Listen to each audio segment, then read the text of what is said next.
주님은 우리 왕이라. 낙심과 불안이 사라질 때까지 기도하라는 제목으로 하나님의 말씀을 전하겠습니다. 몇 년 전에 한국에서 가장 인기가 있는 사람이었던 최진실이라는 연기자가 갑자기 자살을 한 사건이 있었습니다. 세상에서 가질 수 있는 모든 것을 가진 사람이었어요. 물질이 있고 명예가 있고 인기가 있었습니다. 가정도 이루었어요. 멋있는 남편이 있었거든요. 또 두 자녀가 있었습니다.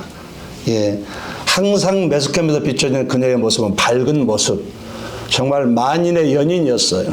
누구든지 정말 저렇게 되고 싶다, 뭐 이렇게 빛나게 웃는 그런 얼굴을 가진 그런 사람이었습니다.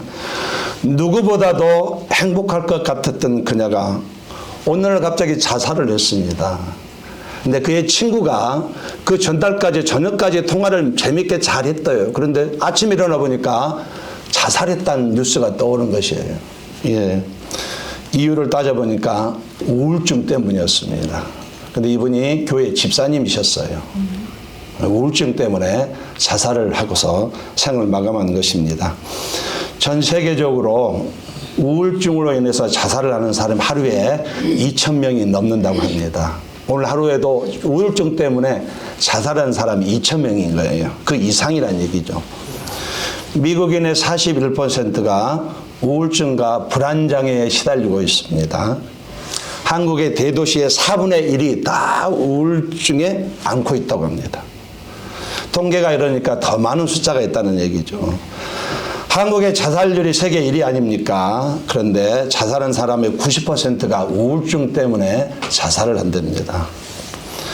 이 우울증과 불안장애는 항상 밀접한 관계를 가지고 있어요. 우울증 환자 65%가 불안 증세를 가지고 있습니다. 그래서 우울증이 뭐냐면은 과거의 상처 때문에 낙심해 있는 것이 우울증이에요. 과거의 상처 때문에 절망이 있어요. 희망이 없습니다. 과거의 상처 때문에 의지도 없어요. 아무것도 하기 싫습니다. 이게 우울증의 상태래요. 혹시 여러분 가운데 지금 그런 현상이 있으면 나는 지금 우울증이다 이렇게 판명하면 정확한 겁니다.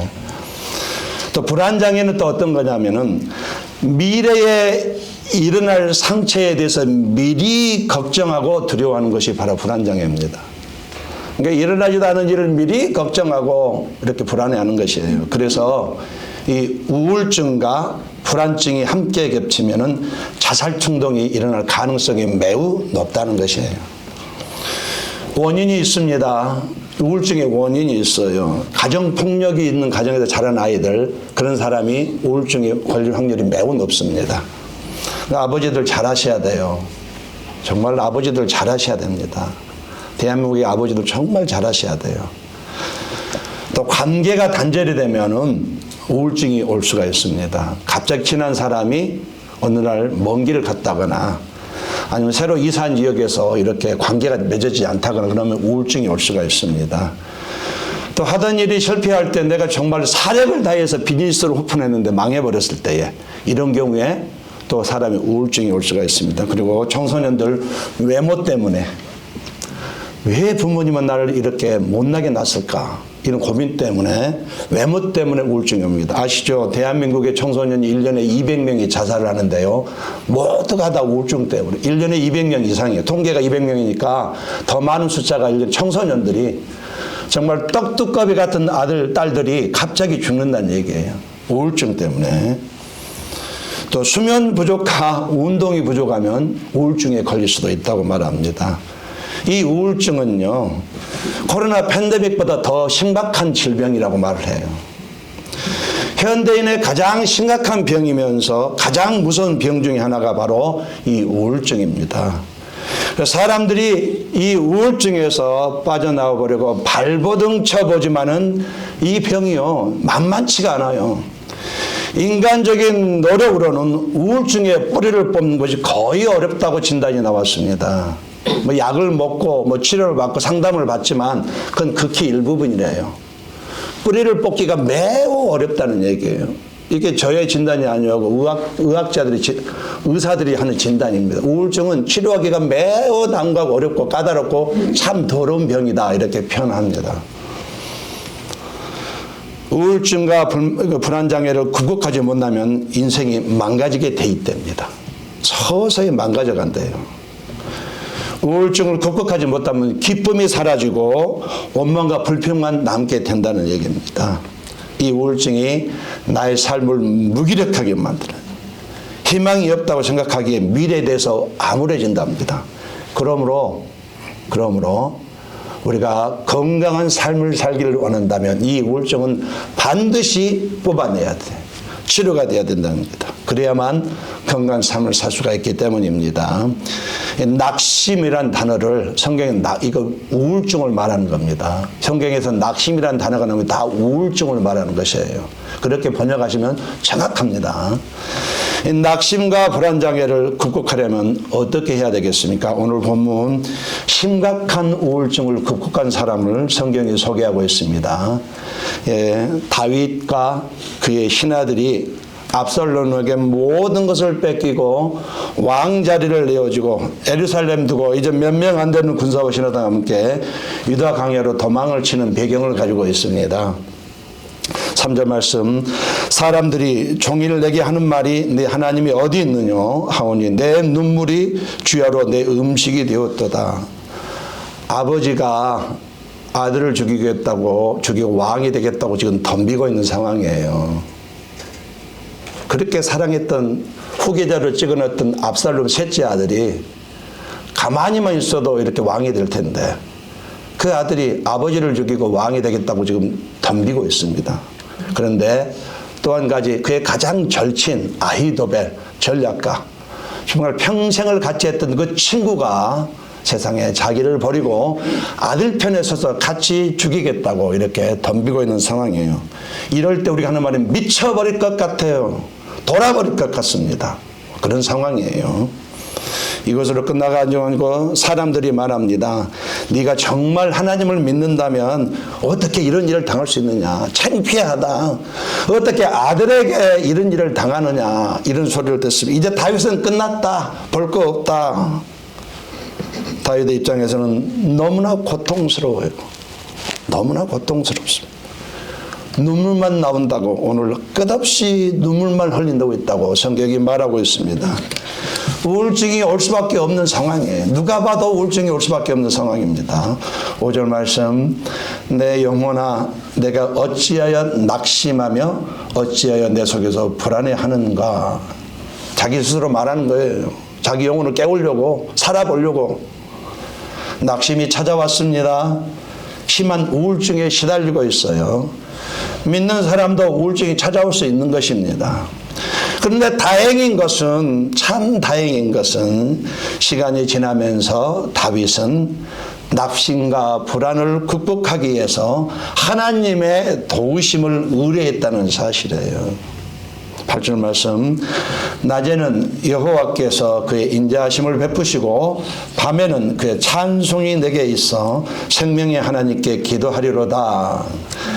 하나님이 회복시켜 주실 낮과 같은 은혜의 때를 바라보면서 밤과 같은 현재의 때에 하나님을 찬양하며 기도하겠다고 결단했어요.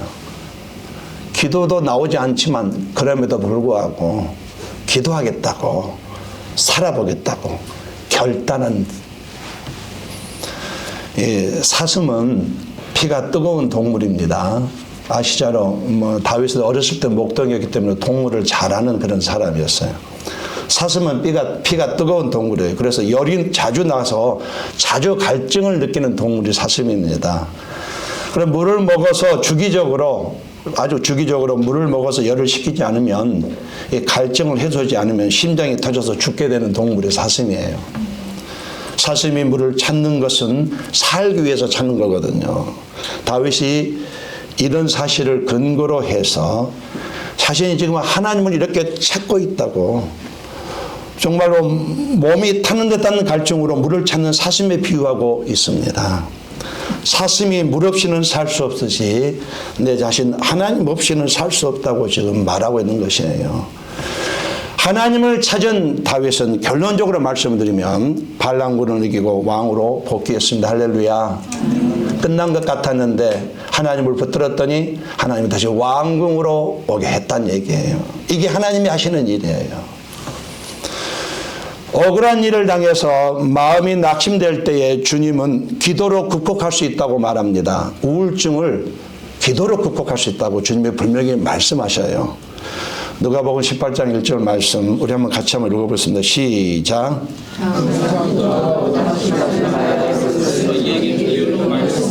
이 말이 좀 번역상 문제가 있지만 낙심은 기도로 극복할 수 있다 이 말이 쉽게 얘기해서 어려움이 왜 오는지 모르고 다 막을 수 없지만 이 우울증을 이겨하는 것은 확실한데 웬만한 것은 이렇게 해결할 수 없는데 이 어려움, 이 불안을 그대로 두면 인생이 망쳐지는데 우울증이 사라질 때까지 기도한다면 이것이 치료된다는 얘기예요. 이게 주님의 말씀이셔요. 여러분 낙심이 사라질 때까지 기도하시기를 예수님의 이름으로 권면드리겠습니다. 행여나 우리 가운데 우울증을 겪고 있다면 하나님밖에 없다는 것을 분명히 인식했으면 좋겠어요. 물론 약을 먹어야죠. 상담을 받아야죠. 그러나 그것으로는 뿌리가 뽑히지 않습니다. 성경은 분명히 끝까지 의심이 뭡니까? 낙심이 사라질 때까지 기도한다면 그게 치료된다고 성경은 답을 제시하고 있습니다. 자, 낙심이 사라질 때까지 기도하려면 우리가 어떻게 하게 되겠습니까? 첫 번째로 저와 여러분이 우울증을 벗어나려면 교회 공동체와 함께하는 기도가 필요합니다. 4절 말씀 내가 전에 성의를 지키는 무리와 동행하여 기쁨과 감사의 소리를 내며 그들을 하나님의 집으로 인도하였더니 다윗이 예루살렘 공동체에 함께할 때 기쁨이 있었다 지금 말하고 있어요. 같이 예배 드릴 때 나의 삶이 활기가 넘쳤다. 같이 기도할 때 그 많은 나라 문제 같이 기도할 때 성전에서 기도할 때 응답이 있었다 이렇게 말하고 있어요. 그래서 참 감사할 일이 많았다는 것이에요. 예루살렘 공동체 안에서 함께 할 때는 삶이 아름다웠다 이렇게 말하고 있습니다. 그리스도인이 교회 공동체에 함께하는 것이 매우 중요합니다. 우리의 믿음을 항상 마귀가 공격하는데 이것을 절대로 혼자 버틸 수가 없어요. 그래서 하나님은 우리가 십자가를 믿는 순간에 교회 공동체에 들어오게 하신 것이 이것을 때문에 들어오게 하신 것이에요. 그러므로 우리는 신앙생활하면서 교회 공동체를 잘 활용할 줄 아는 지혜가 있어요. 그냥 두면 안 된다는 얘기예요. 문제가 생기고 위기가 찾아오면 믿음의 형제 자매들 교회 공동체를 찾아가라는 것이에요. 다른 말로 교회 공동체에 접속하라는 것. 따라서 교회 공동체에 접속하자. 이 말이 그 말입니다. 어려움이 왔을 때에 혼자 버티지 말고 안 되니까 교회 공동체에 접속하라고. 마귀는 조금만 약하면 우리는 눌러버리거든요. 더 망가뜨려요. 교회 공동체에 접속을 해서 기도 부탁을 하라는 것이에요. 함께 먹으면서 말씀의 은혜로 교제를 나누라는 것입니다. 순모임이 있잖아요. 한 걸음 더 나가서 나보다 더 힘든 형제 자매들을 찾아가서 도와주라는 오히려 더 내 힘들지만 나도 가난하지만 더 가난한 사람을 도와주고 내 몸이 아프지만 더 아픈 사람을 위해서 기도해 주라는 것입니다. 야고보서 5장에 되면은 5장에 보면 이런 말씀이 있습니다. 고난당할 때에 교회 장로들을 청해서 같이 기도하라는 말씀이 있어요. 교회 와서 장로들한테 부탁을 해서 기도 좀 해주세요. 같이 기도하라는 말입니다. 접속하라는 말. 교회 장로 청하라는 교회에 접속하라는 얘기입니다. 대한민국의 찬양 사역자 중에 김윤진 간사님이라는 분이 있습니다. 이분의 간증을 들어보니까 이분이 처음부터 찬양 사역을 잘했던 것이 아니에요. 어렸을 때에 너무 집안이 가난한 여러 가지 이유 때문에 초등학교 때 심각한 왕따를 당했답니다. 정말 이해할 수 없는 왕따를 당했답니다. 너무나 고통스러운 왕따를 당했어요. 근데 그 왕따가 중학교까지 연결이 됐답니다. 삶이 망가질 정도로, 포기하고 싶을 정도로. 근데 그러다가 이제 고등학교 갔는데 고등학교는 이제 방황하게 돼요. 술을 먹고 싸움을 하고. 그래서 결론적으로 그 애가 이게 우울증이 심각한 우울증이 있었대요. 몇 번이고 자살을 시도했답니다. 그런데 어느 교회가 이 아이를 품었던 것이 할렐루야. 어느 교회가 이 아이를 품었습니다. 안타까우니까 가슴 아프니까 버리던 게 품었어요. 교회에서 품어줬더니 이 아이가 예수님을 만나게 되었고 이제는요 하나님을 살게 되었고 지금은 정말로 대한민국에서 가장 뜨거운 찬양 사역자로 사역하고 있답니다. 이 우울증은요 교회 공동체 안에서 치료가 되는 것이에요. 우리 여성교회 모임을 보면은 웃음소리가 너무 큰 것이 문제가 됩니다.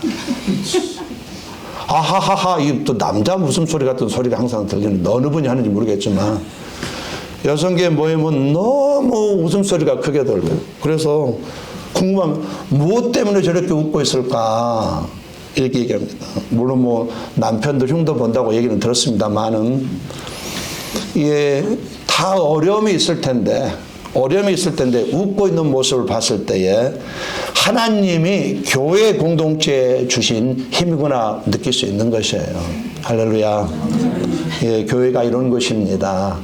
교회에 접속하면은 이렇게 힘을 얻을 수 있다는 이것이 교회라는. 그러니까 교회에 어려울수록 힘들수록 내 마음이 우울할수록 교회에 접속을 해야 된다는 사실이에요. 나 혼자 떨어져 있으면 마귀가 나를 가지고 노는 것이에요. 영적인 원리를 아셔야 돼요. 우리 안에는 성령이 계시기 때문에 하나님의 자녀이기 때문에 마귀가 가만두지 않습니다. 내가 조금만 틈이면 나를 눌러버려요.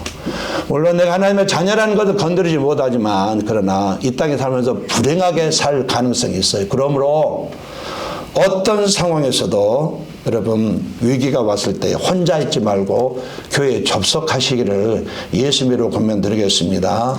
힘들수록 교회를 찾아야 돼요.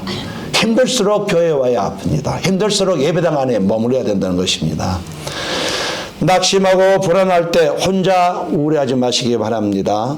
교회 공동체에 접속해서 기도 제목을 나누고 삶을 나누셔요. 모두가 힘들지만 함께 기도하고 격려한다면 우울증쯤이야 문제가 되지 않습니다. 얼마든지 위기에 벗어날 수 있습니다. 다윗이 압살롬을 이기고 승리한 것처럼 여러분이 어떤 상황에서도 교회에 접속해서 도움을 받는다면 얼마든지 우울증을 극복할 수 있고 위기도 벗어날 수 있는 것입니다. 한 번만 더 간절히 고면드립니다. 어려울수록 교회에 접속하시길 예수님으로 권면드리겠습니다. 자, 두 번째로 우리가 우울증을 극복하려면 은혜의 과거를 기억하는 기도가 필요합니다. 낙심은요 보통 기도로 안 된다네요. 하나님의 은혜를 기억하면서 기도하는 것이 필요하답니다. 4절 말씀, 내가 전에 성의를 지키는 무리와 동행하여 기쁨과 감사의 소리를 내며 그들을 하나님의 집으로 인도하였더니 이제 이 일을 기억하고 내 마음이 상하는도다. 반역이 일어나기 전에 예루살렘 성전 예배는 은혜가 넘쳤습니다. 성령의 기름 부음이 넘쳤어요. 그런 감동적인 순간을 지금 다윗이 그 힘든 상황에서 기억해내고 있다는 사실이에요. 그때를 생각하고 지금의 처지를 생각하면 처음에는 마음이 상했습니다. 내가 왜 하나님의 은혜를 지키지 못했을까 마음이 상했지만 그러나 더 중요한 것은 다윗이 그러한 상황 속에서 은혜를 기억했다는 것이 매우 중요한 사실이에요. 그 극한 상황에서 과거에 나를 도우셨던 그 하나님의 은혜를 기억했다는 것이 매우 중요하다는 사실입니다. 누가복음 15장 17절에 보면 탕자의 비유가 나옵니다. 이에 스스로 돌이켜 이르되 내 아버지에게는 양식이 풍족한 품꾼이 얼마나 많은고 나는 여기서 줄여 죽는구나. 이렇게 탕자가 아버지 집을 기억하는 순간 아버지 재산은 다 날려버렸는데 이제 죽게 되는데 아버지 집을 기억하는 순간 그때가 바로 회복의 시작이었어요.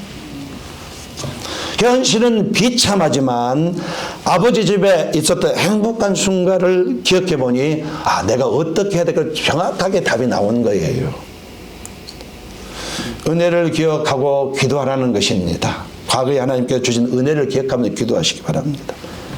과거에 받은 은혜를 기억하고 기도하라는 것입니다. 그때 주셨던 그 사랑을 주셨던 그 하나님이 올 여기까지 인도하셨는데 설마 지금 와서 나를 몰라 하겠는가 아니란 얘기예요.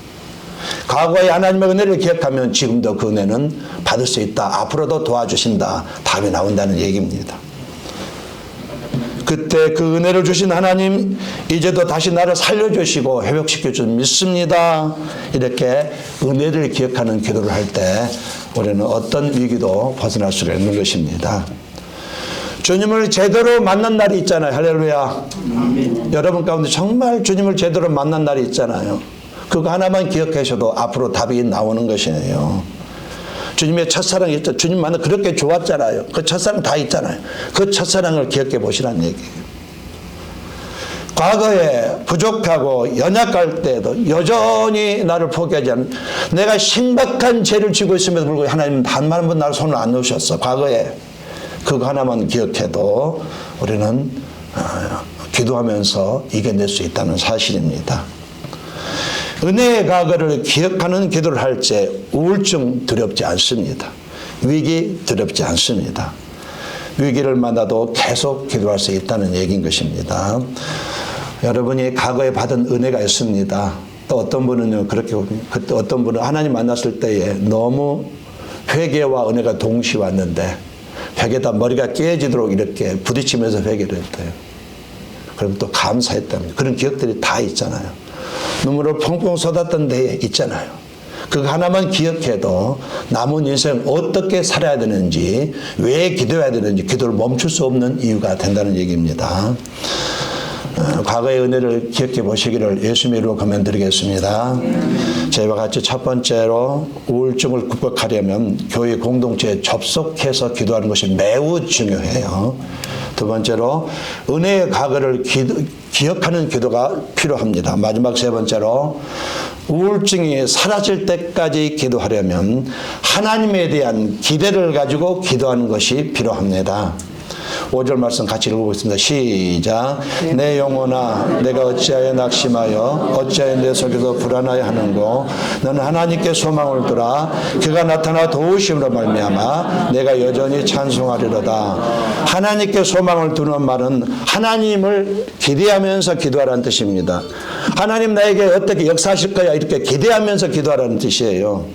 우울할 때에, 낙심될 때에, 포기하고 싶을 때에 나의 마음을 하나님을 기대하는 마음으로 바꾸라는 얘기입니다. 하나님이 나를 포기하지 않으셔. 왜 내가 내 인생을 포기합니까? 하나님이 아니다 그러면 아닌 것이 할렐루야. 아무리 의사가 사형 선고를 내렸다 할때 하나님이 아니다면 아닌 거예요. 생명은 하나님께 있습니다. 내 가게가 문 닫는 거 하나님께서 결정하는 것이에요. 사람이 아닙니다. 세상이 아니에요. 기도는 하는데 기대를 안 하면서 기도하는 사람들이 있기는 해요. 기도는 하는데 기대를 안 하고 기도해. 기도는 하지만 나는 안 될 거야 이렇게 기도하는 사람이 있기는 합니다. 그러면 왜 기도하시는 거예요 대체? 기대를 안 하는데 하나님이 왜 응답을 하시겠어요? 기대감을 가지고 하나님이 나를 도와주실 거야. 지금 나를 살려주실 거야. 이렇게 기대감을 가지고 해야 돼요. 기대하지 않으면 하나님의 임재를 잘 못 느껴요. 임재를 못 느끼게 되면 영적 침체가 오고 무기력하게 되는, 기도해도 재미가 없어요. 무기력해지는 것이에요. 그냥 남들이 하니까 할 수밖에 없어. 안 하자니 직분상 창피하잖아요. 그래서 기도하는 것이에요. 그런 일이 있으면 안 된다는 얘기예요.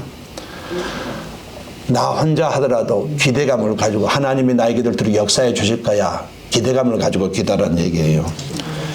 힘들고 어려울 때에, 위기가 찾아왔을 때에, 지금 나의 앞길이 막혀 있을 때에, 물질이 부족할 때에 포기하지 않고 하나님께 소망을 두고서 기대하면서 계속 기도하면 하나님이 어느 순간에 일하심을 경험하게 되는 거예요. 이게 기도의 공식이에요. 내가 기도를 멈추지만 않는다면 결국은 하나님이 나의 기도에 응답하시게 되어 있습니다. 할렐루야. 성경이 그렇게 말해요. 절대로 포기만 하지 않으면 시간이 언제든 모르겠는데 반드시 하나님께서 그 기도에 응답해 주신다. 우연 같은 일들이 일어나기 시작한다는 얘기입니다. 하나님이 우리 인생을 불편하게 하려고 여기까지 인도하셨겠습니까? 말도 안 되는 소리잖아요.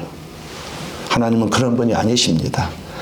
나를 살리시려고 아들을 죽이셨어요. 내가 얼마나 귀합니까? 그런데 가만두겠습니까? 나를 우울증 때문에 망가지도록 절대로 내버려 두신 분이 아닙니다. 예. 하나님을 기대하면서 계속 기도만 한다면은, 멈추지만 않는다면은, 기도줄을 놓지만 않는다면 결국은 웃는 사람은 나예요. 내가 웃게 됩니다. 낙심 중에도 기도를 포기하지 않고 하면 하나님이 어느 순간 지켜보시면서 어느 순간 이제 너 됐다. 그때 하나님께서 기적 같은 일들을 허락하시는 것이에요. 뜻밖의 사람이 나타나 나를 도와줄 수도 있는 것입니다. 앞뒤를 모르는 일이에요. 기도하는 자에게는 우연 같은 일이 생기게 되어 있습니다. 그러므로 여러분이 어떤 상황에서도 하나님께 기도할 때는 기대감을 가지고 기도하시기를 예수님으로 권면 드리겠습니다. 남이 하니까 하는 기도 하지 마세요. 안 하는 게 낫습니다. 내가 안 나오면은 정말로 직분이 있다 보니 안 나오면 이런 기도 할 필요가 없어요. 기도 한 번 하더라도 똑 부러지게 기대감을 가지고 하나님이 나를 살려주실 거야. 나를 도와주실 거야. 이 돈 문제 해결해 주실 거야. 그런 기대감을 가지고 기대하시고, 하나님은 나의 아버지시기 때문에 내가 붙들면 반드시 응답하게 되겠습니다. 지난주에도 말씀드리겠지만 우리 둘째 아들이 저를 닮았습니다. 한 번 졸으면 끝을 봅니다. 그래서 결국 제가 핸드폰 사줬어요. 할렐루야. 또 어젯밤에 어떤 일이 있었냐면요, 그 핸드폰이 이제 배달이 되는데 세상에 저보고 아빠 문의를 지키고 있으래요. 그 UPS 사람 언제 올 줄 알겠습니다. 2시에서 6시에 문을 지키고 있으래요. 저 설교 준비를 해야 되잖아. 근데 문을 지켜 달래요. 제가 들었을까요? 안 들었을까요? 들었습니다. 근데 딜을 냈어요. 2시간만 있겠다. 그래서 제가 3층에도 의자를 펴놓고요. 밑에 이렇게 보고 있었어요. 나중에는 이제 안 오니까는 아빠 밖에다 쪽지를 붙여놓으래요. 이렇게. 그래서 안 붙였습니다. 그러니까 나중에 왜 안 붙였냐. 그런데 이 아이가 결국 9시 반에 지가 와서 이거 픽업에 갔습니다. 무슨 말이냐면은 둘째 아이는 한 번 졸으면 끝을 보기 때문에 제가 처음부터 빨리 포기하고 해주고 하나님이 이런 분이라는 얘기예요. 엉뚱한 기도할지라도 끝까지 기도하면 방향을 바꿔주신다는 응답을 해주는 하나님이 나의 아버지이기 때문에 그러신 분입니다. 여러분 이런 기도를 하시기를 예수님으로 권면 드리겠습니다. 말씀의 결론을 맺겠습니다. 우리가 기도하지 않는다고 하나님께서 당장 뭐라고 하시는 분은 아닙니다. 그러나 기도하지 않으면 우리 인생에 필요한 모든 영역이 하나님의 능력으로 채워지지는 않습니다. 이건 기억하셔야 돼요. 우리 안에 있는 하나님의 능력은 우리가 기도할 때 힘을 발휘합니다. 우리가 기도할 때에 강하게 만들어지는 것이, 그러므로 문제나 위기 때에 우리는 기도해야만 되는 것이에요. 낙심과 불안이 찾아올 때 사라질 때까지 기도해 보시기를 바랍니다. 인간적인 노력으로 이 우울증은 뿌리 뽑기가 매우 어렵습니다. 그러나 교회에 접속해서 같이 기도한다면 뿌리가 뽑아진다는 것이 주님이 말씀하고 있어요. 기도하면 우리에게 때로는 아무 일이 일어나지 않는 것처럼 환경은 변함없고 여전히 어려움이 있지만, 그러나 한 가지 분명한 것은요, 기도하는 자에게 적어도 마음에는 평안이 있다는 사실이에요. 아멘. 문제는 해결되지 않고 아직도 참 힘들고 어렵지만, 그러나 적어도 기도하는 자에게 그 마음에는 하나님이 평안을 주신다는 사실입니다. 더 나아가서 우울증에서 벗어나게 하시고 위기에서도 벗어나게 하시는 것입니다. 기도하는 것보다 더 응답하시는 것이 하나님이셔요. 여러분 남은 인생 어떤 위기가 올 때에 그 위기를 벗어날 때까지 끝까지 기도해 보시는, 기도의 지구력을 가지고 기도해 보시는 분들이 되시기를 예수님으로 권면 드립니다. 포기만 하지 않으면 반드시 그건 응답이 되게 됐습니다. 내가 포기하는 것이 문제예요. 포기만 하지 않는다 끝까지 하나님 아버지는 결국 두 손 두 발 들게 돼 있습니다. 남은 인생 일이 해결될 때까지 기도하는 지구력을 가져보시기를, 그래서 승리하시기를 예수님으로 간절히 축원합니다. 기도하겠습니다.